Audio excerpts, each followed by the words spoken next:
Hello बच्चों, स्वागत करता हूं आपका आपके अपने चैनल BSCB हेल्प पे। आज हम लोग आपके प्रोज़ के लेसन 2 का बुक का सॉल्यूशन लेकर इस वीडियो में प्रस्तुत हुए हैं।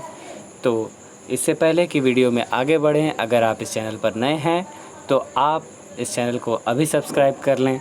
वीडियो पसंद आए तो लाइक अवश्य कीजिएगा और अपने मित्रों के साथ इसे शेयर ज़रूर कीजिएगा। तो बिना देरी के आज हम शुरू कर रहे हैं आपके प्रोज़ के लेसन 2 का book solution.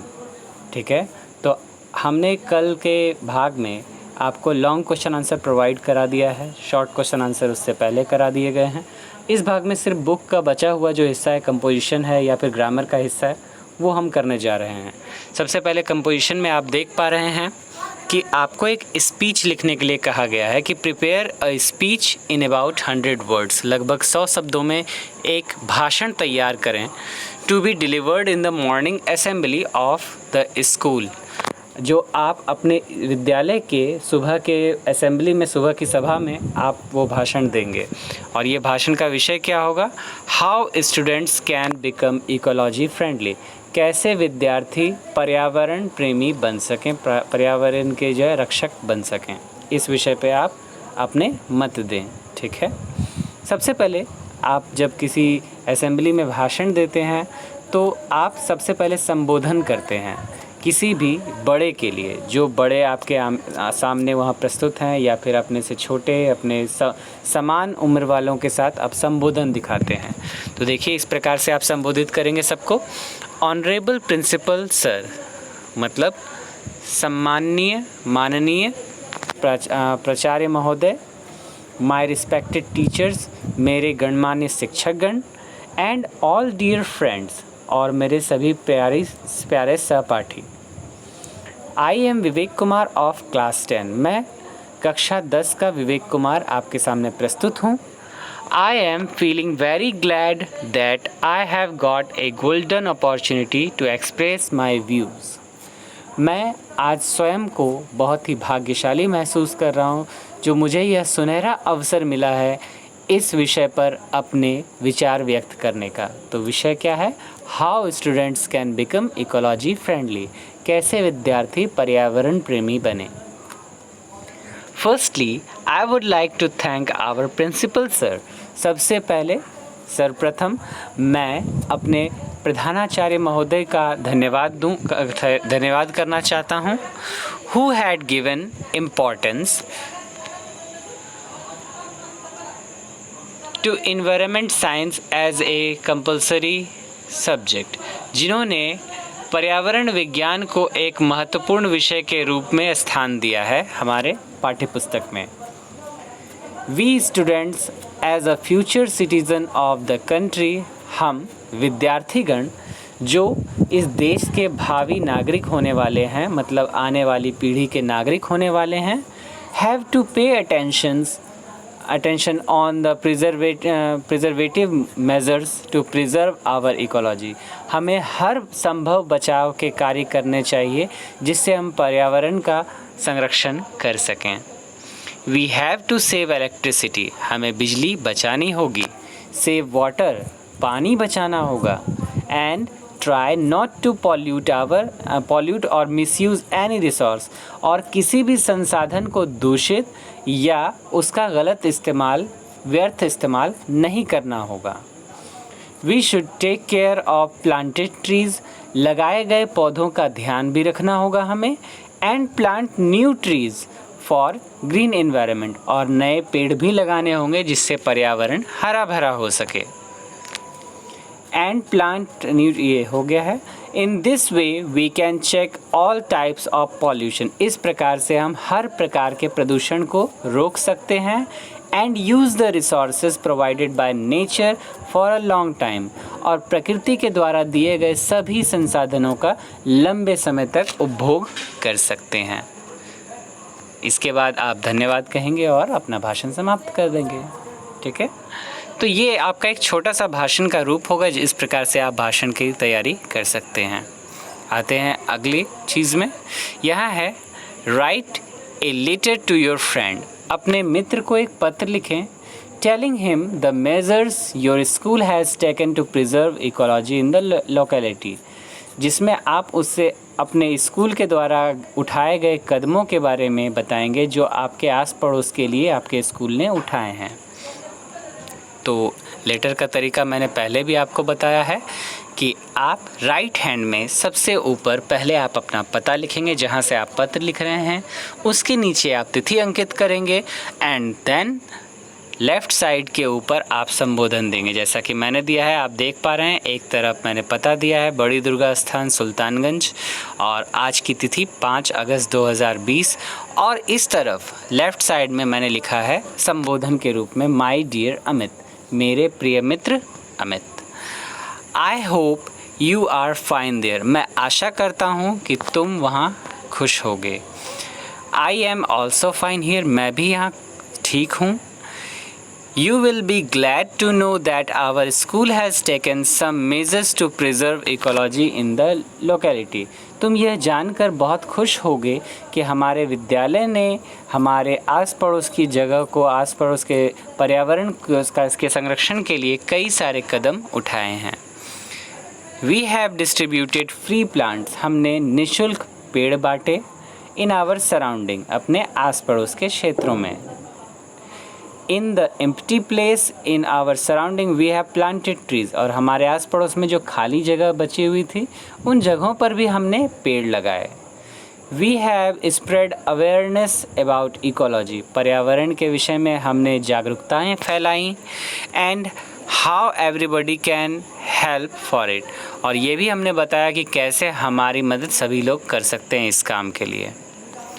You also take steps to save our environment, तुम भी हमारे पर्यावरण के संरक्षण के लिए कदम उठा सकते हो। Give my best regard to your parents, मेरा प्रणाम अपने माता पिता को कहना। And love to youngers, और छोटों के लिए प्रेम। Your lovingly, तुम्हारा प्रिय मित्र अंकित। उसके बाद बच्चों हम आते हैं यहाँ डिक्शनरी यूज़ पे, जो कि थोड़े से आपको टेढ़े मेढ़े शब्द दिए जाएंगे, उसकी स्पेलिंग को करेक्शन करना है। तो यहाँ आप एक तरफ गलत शब्द के स्पेलिंग को देख पा रहे हैं, दूसरी तरफ सही स्पेलिंग है।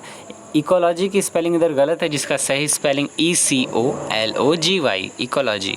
फिर कंपोस्ट का स्पेलिंग इधर गलत है, जिसका सही स्पेलिंग COMPOST। गार्बेज का स्पेलिंग गलत है, GARBAGE। स्टफ़ का स्पेलिंग गलत है, STUFF। Pollution POLLUTION। और इनिंग्स का स्पेलिंग गलत है, INNINGS छूट गया है, ऐसा आप लगा लेंगे, इनिंग्स होगा। उसके बाद यहाँ पर आपको मैच द फॉलोइंग है, जिसमें मिलान करने के लिए आपको दिया गया है। एक तरफ कॉलम में आपको शब्द दिए गए हैं, दूसरी तरफ के कॉलम में मैंने उसे डायरेक्ट मिलाकर उत्तर आपको सामने दिया है। कंपोस्ट जिसे मैंने मिला है मैन्योर से, दोनों का अर्थ जैविक खाद होता है। फिर गार्बेज की बात करते हैं, जिसका अर्थ कचरा, और फ्लिथ का भी अर्थ कचरा ही होता है। फिर है pollution, an act of polluting, pollution मतलब प्रदूषण, मतलब प्रदूषित करने की घटना। फिर है प्रिटेंड, प्रिटेंड का अर्थ है टू फेन, मतलब कि दिखाना, दिखावा करना। फिर है इकोलॉजी, इकोलॉजी का अर्थ है पारिस्थितिकी, जिसके लिए यहाँ पर एक डिफिनेशन दे दिया गया है, the science that deals with the relation between living things and environment, विज्ञान की वह शाखा जो जीवों और पर्यावरण के बीच संबंध स्थापित करती है। उसके बाद बच्चों हम आते हैं यहाँ एक्टिव टू पैसिव में, जिसमें आप पहला वाक्य देख पा रहे हैं कि the children are playing the game. ठीक है, एक्टिव पैसिव का रूल मैं जब ग्रामर पढ़ाऊंगा तो उसमें आपको बता दूंगा। यहाँ पर मैंने सिर्फ उसका सॉल्यूशन दिया है, तो फिलहाल आप सॉल्यूशन लिख लें। जब ग्रामर पढ़ेंगे तो आपको एक एक वाक्य के लिए नियम बताए जाएंगे।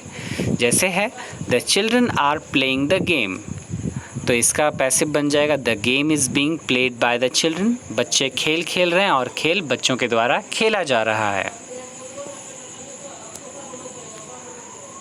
अगला है the teacher tells the story, शिक्षक इस कहानी कहते हैं, और उसका पैसिव बनेगा the story is told by the teacher, कहानी शिक्षक के द्वारा कही जाती है। फिर है the minister is giving the speech, minister भाषण दे रहे हैं, मंत्री भाषण दे रहे हैं, तो इसका पैसिव है the speech is being given by the minister, भाषण मंत्री जी के द्वारा दिया जा रहा है। फिर है the policeman catches thieves, police चोरों को पकड़ती है। तो इसका हो जाएगा thieves are caught by the policeman, चोरों को पुलिस द्वारा पकड़ा जाता है। फिर है the driver is driving the car, driver गाड़ी चला रहा है। और इसका पैसिव है the car is being driven by the driver, गाड़ी ड्राइवर के द्वारा चलाई जा रही है।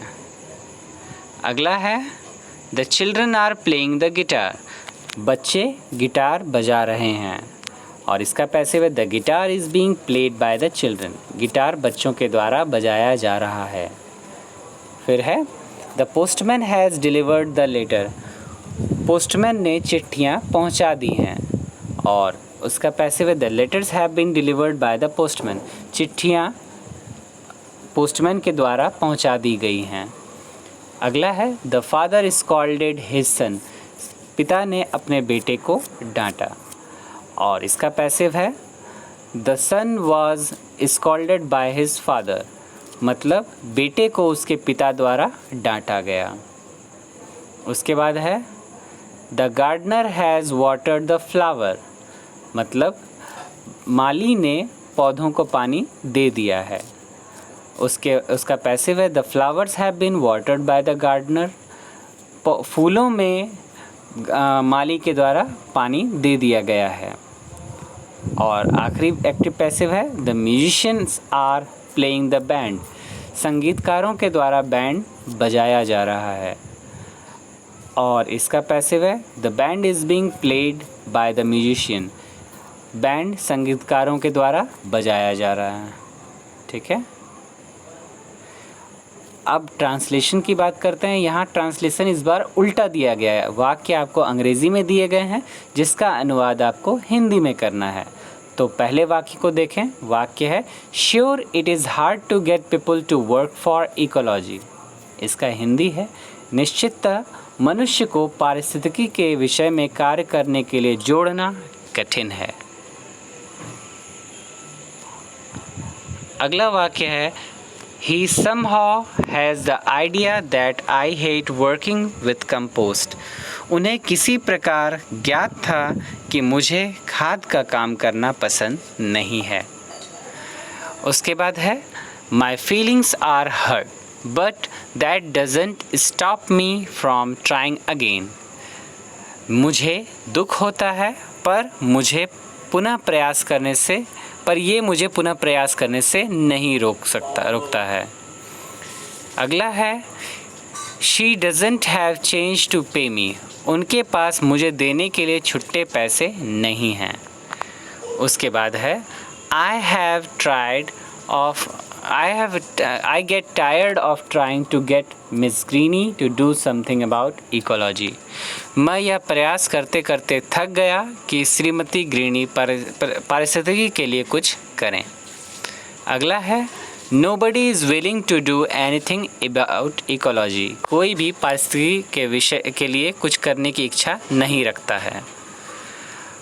अगला है Nobody listens to me. कोई भी मेरी बात नहीं सुनता है।